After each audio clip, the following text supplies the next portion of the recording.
Hey, what's going on, guys? Welcome to another episode of the Part of the Culture podcast. Go ahead and introduce yourself. Hi guys, my name is Erica. I'm from San Jose, California. I'm just a little nervous, but I'm happy to be here on this podcast.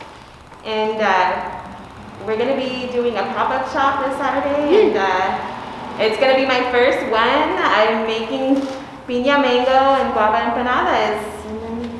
That's cool. So we were talking a little bit before, and I was telling her one of the goals of my podcast is kind of add value.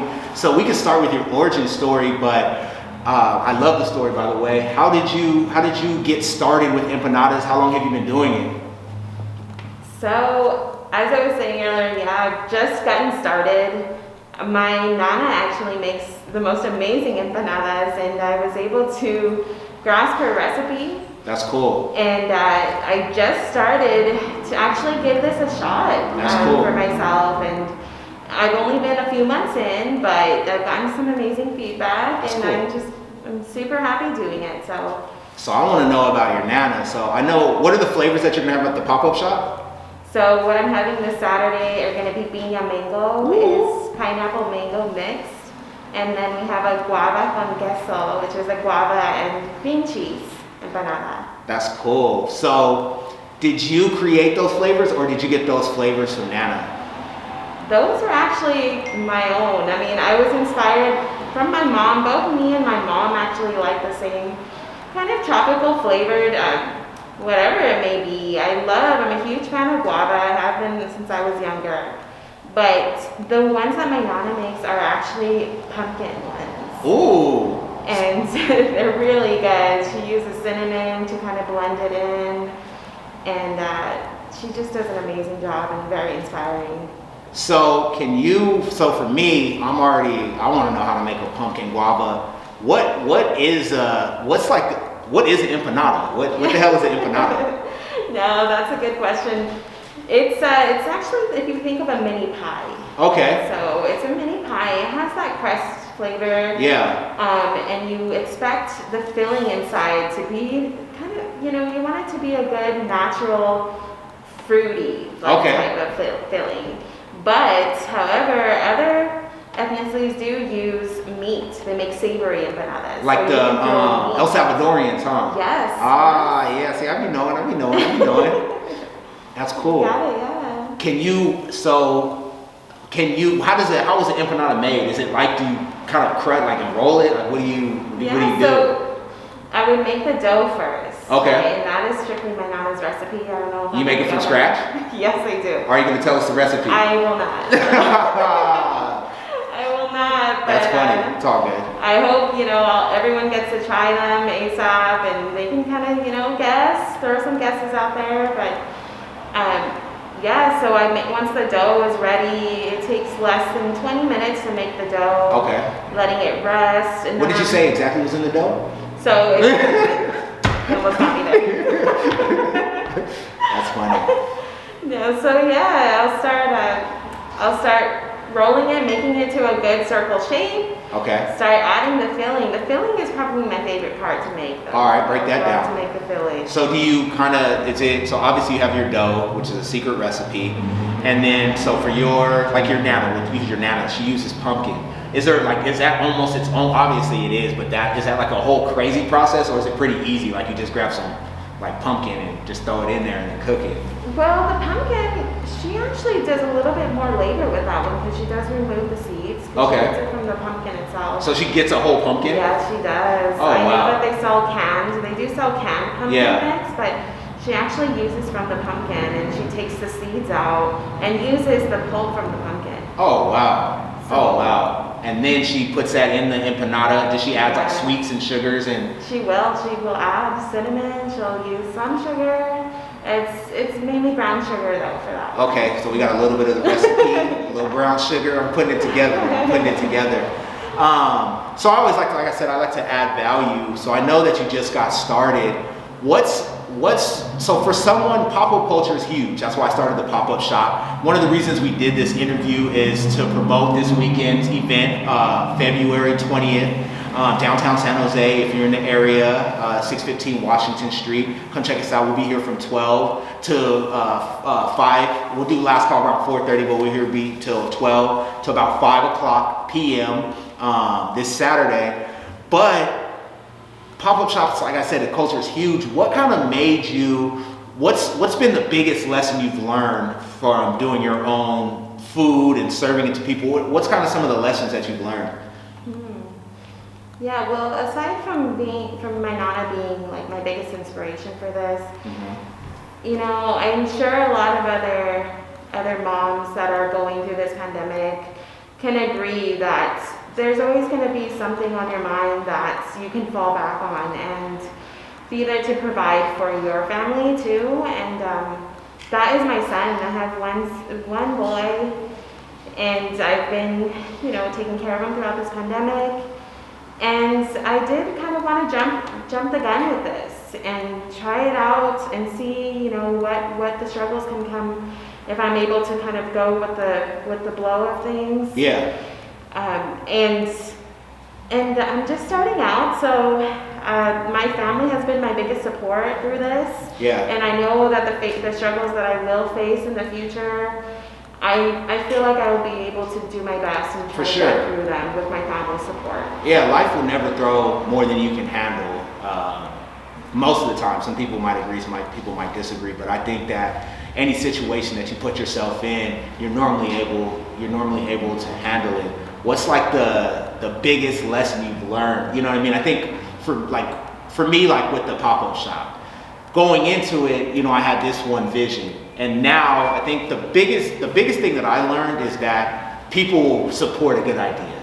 You know, I didn't think that when I had the idea, I knew there was a need for it, but people are super supportive. And I know it's because I'm helping out brands and I'm helping out the community, but my biggest like lesson in this is how supportive people can be. Obviously they want to elevate their brands, but they're willing to, I was saying like with your brand, I've seen people sharing, I've seen people getting to know each other, so it's creating, that's the second thing, is like it's a sense of community. What's the biggest lesson you've kind of learned from becoming the Empanada lady? And what's your brand name? Well, right now I'm just going with my Instagram name, Guavvamama. Oh, Guavvamama, I like it. But yes, as you were speaking about that, I think that is something that has truly touched my heart, is seeing the community that this food, not just the food industry, but everyone that are trying to, you know, get through this pandemic and show their creativity throughout these last couple months, because we know that it's been hard on all of us. For sure. And I just feel like that has been the biggest eye-opener for me, to see everybody supporting each other. Yeah, it's huge. And I think that is just the biggest lesson that has opened my eyes too. I like that. Is the help and the support of everybody, not only family, but community. And that is what I'm just kind of jumping into right now, because I'm just getting started. So seeing that already has really opened my eyes a lot. That's what's up. I agree. I think I love what's going on. Do you think that you're going to continue? So once the pandemic, say they were like everybody's vaccinated, are you going to continue to make empanadas, or are you going to go back to how the way of life was before? Well, I mean, considering what I did for work and what I'm still trying to do remotely, which is teaching meditation to the blind youth. Oh, wow. I had been working one-on-one with our blind students, and they're from all over California. I just want to say hi to you guys too. Hey, amen. You guys mean a lot to me, and sorry. It's okay. I do miss you guys a lot, and I hope that, you know, someday, once settles down a bit, you guys will be able to try these empanadas and know my story, and know, and just know, you know, that we're all in this together. And I think that is where my heart has been. Is with the meditation program. The meditation program with the blind youth. And also I do massage therapy, which has had to, me and my fiance are both massage therapists. That I've had to put that on hold for now. Me and my girl are addicted to massages. I probably get like 2 massages a month, if not more. Yes. But I'll hit you up. We'll talk about that later. Yeah, for sure. So, I went off a little bit on Yeah, that. I was saying, do you think you're going to continue once the pandemic's over? Do you think it'll be a side hustle? Do you think you'll go more back into massage therapy? I think I would have to say that I would definitely go back to being, you know, in the massage industry and also with my students as well. But this has become a passion of mine for the last few weeks. That's I cool. have to say, it really has, and just being able to provide these amazing desserts to my friends and family, that has been something that's keeping me happy. That's cool. One thing I definitely love about the pop-up shop is all your people can come out and support.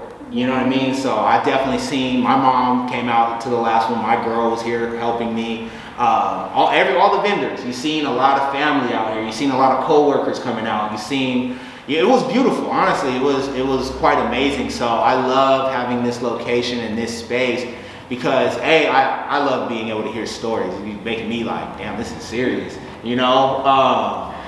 But I love all the support from our families and our friends.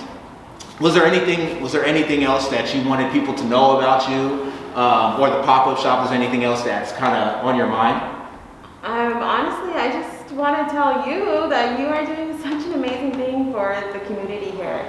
And I know that I just met you and a couple of the others that are going to be here on Saturday. I'm really excited to meet you guys too, but we just thank you so much for everything that you're doing, and I just think that this is just so amazing, and it's gonna be big for sure. Just a quick shout out to my boy Pedro. He's in the back. I see him hating in his eyes, but that's my dude. He's gonna be, I told you, we're using, so there's like a small booth fee for vendors, but 50% of that goes to fix up the place. And so the guy that's here, there's a guy, he's my friend also. I don't like him that much, but that's a different story. But he's somebody that helped me with my Airbnb fixing it up, and he's here actually to help me with the floor. The first thing we're gonna be doing is the floor, so shout out to Pedro. But I wouldn't, back to you thanking me, it's a team effort. I couldn't, if no one supported, and if you didn't come down here and do the interview, no one would know your story, no one might know my story, so I say thank you, but it's a team effort, it's a community effort. Shout out to my business partner for giving me the space. Shout out to my buddy Jose for helping me promote. Shout out to my business partner for printing up signs for me. Shout out to my girl for working my booth last week. Like, it's honestly like one of the biggest team efforts out there. So, anything else you would like to share? I just can't wait to be a part of this on Saturday. Yes. I'm excited to meet all the other vendors. I mean, I want to try that lumpia from Duran's Kitchen. Hey, she said that like 2 times. She made me want to try it. That's going to be the first thing I go to for sure. No, but thank you so much, and I hope to see everybody there on Saturday. How can they find you? What's your best way to kind of check out your product? My Instagram that I've been kind of sharing my empanadas with is the @Guavvamama with 2 V's. Okay, it'll be in the show notes. Yeah. And go ahead. And that's it. So this Saturday, February 20th, I'm gonna have the Guavvamama in the building. She's gonna be having she has 2 flavors of empanadas. We have, it's a dessert theme on the inside, and then we have some food on the outside, so a sweet and savory type event. I'll have the official pop-up shop merch this weekend. I have a couple of my books. I'm gonna be giving, I'm gonna have Sour Patch Kids, so for every box of Sour Patch Kids you buy, they're $10, I'll give you a free book. So I'm excited. My name's JD. You can find me at partoftheculture.com. I appreciate you coming on the show, and come out and check us out this weekend at the pop-up shop, and have a blessed night.